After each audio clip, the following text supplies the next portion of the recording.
देश इस वक्त सिर्फ सड़कों पर नहीं बल्कि सियासी धैर्य की आखिरी सीमा पर खड़ा है। यूजीसी को लेकर मचा घमासान अब महज छात्रों या विश्वविद्यालयों तक सीमित नहीं रहा है। यह लड़ाई अब आर पार की हो चुकी है। जनरल कैटेगरी के लोग खुलकर सड़कों पर हैं, सोशल मीडिया पर आग लगी हुई है और अब मामला सीधे सुप्रीम कोर्ट तक पहुंच चुका है। साफ चेतावनी दी जा रही है, अगर यूजीसी के इस कथित काले कानून को वापस नहीं लिया गया तो जो सवर्ण समाज के लोग हैं, जो जनरल कैटेगरी के लोग हैं, वो देशव्यापी आंदोलन छेड़ देंगे। इसी बीच सियासी हलकों में हलचल तेज हो गई जब चर्चाएं उभरी कि राजा भैया भी इस मुद्दे पर सड़क से लेकर सदन तक आवाज उठाने की तैयारी में है। वहीं भाजपा के विधान परिषद सदस्य देवेंद्र प्रताप सिंह ने यूजीसी को सीधी और सख्त चिट्ठी लिखकर इन नियमों को देश के शिक्षा व्यवस्था के लिए विनाशकारी बता दिया। उनका साफ संदेश है और उनका साफ कहना है कि ये नियम न सिर्फ विश्वविद्यालयों का शैक्षणिक माहौल तोड़ देंगे बल्कि समाज में जातीय संघर्ष की चिंगारी भी बन सकते हैं। लेकिन इस पूरे बवाल में सबसे बड़ा और सबसे खतरनाक सवाल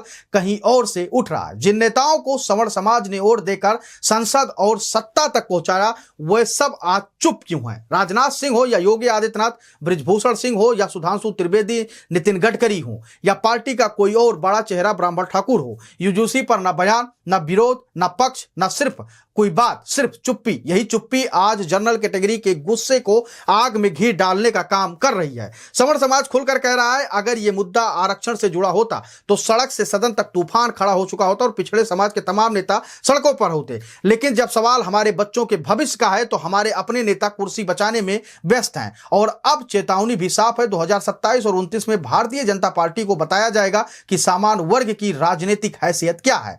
वे सिर्फ गुस्सा नहीं, ये सियासी अल्टीमेटम है। जनरल कैटेगरी के लोग लगातार सड़कों पर डटे हुए हैं। करणी सेना ने भी अब आह्वान कर दिया है कि वो भी सड़क पर उतरेंगे और यूजीसी जैसे काले कानून को वापस कराकर ही दम लेंगे। उन्होंने भी सबसे आह्वान कर दिया है कि वो हमारे साथ जुड़ें और इसमें किसी का नेतृत्व नहीं होगा, सब आम जनमानस होंगे। यह भी नहीं कहा जाएगा कि करणी सेना के नेतृत्व में आप आइए, आप सब सिर्फ अपने बच्चों के भविष्य के लिए सड़कों पर आइए। ऐसा करणी सेना के प्रदेश अध्यक्ष संदीप सिंह का भी कहना है। आप अपनी राय हमको जरूर दीजिएगा और बताइएगा कि यूजीसी भारत के लिए कैसा कानून है और खासकर जनरल कैटेगरी के लोग जो विरोध कर रहे हैं उसका क्या कुछ मकसद और मायने और उद्देश्य क्या है, और यूजीसी अगर कानून लागू होता है तो उससे किस प्रकार का असर उत्तर प्रदेश और पूरे भारत में पड़ने वाला है। धन्यवाद।